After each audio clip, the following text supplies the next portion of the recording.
Mais alguém?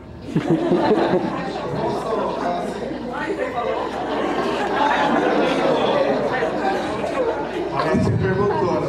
Talvez nesse momento não deve perguntar. Mas é rápido, né? Porque a quebra do protocolo aqui extrapolou um pouco, né? Mas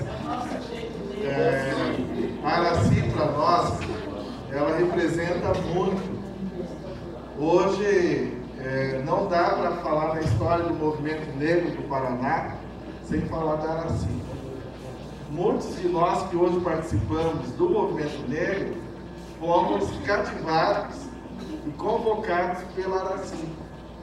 Eu lembro, quando eu cheguei nas primeiras reuniões da PP Sindicato, em Curitiba, uma professora chegou ao meu lado: puxa, você precisa participar do nosso coletivo. E como ela me convidou, como a professora Araci me convidou vários outros educadores negros para fazer o debate da construção de uma sociedade livre de qualquer tipo de preconceito.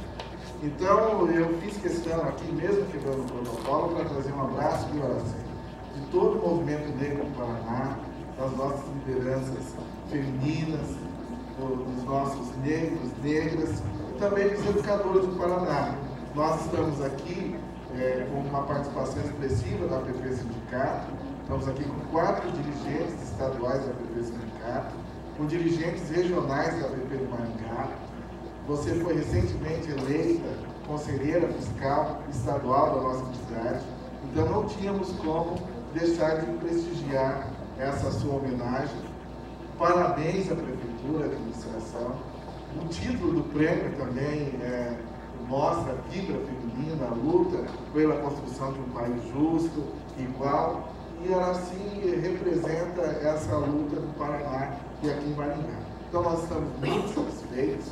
Parabéns, Araci, e com a certeza que nós vamos continuar caminhando junto, trabalhando junto, porque essa luta nossa não é pequena. E como educadores, nós sabemos que o preconceito ele caminha de mãos dadas com a ignorância. E nosso trabalho cotidiano é justamente esse, suprir essa ignorância que ainda, infelizmente, atua na nossa sociedade. Parabéns, Araci, e mais um abraço.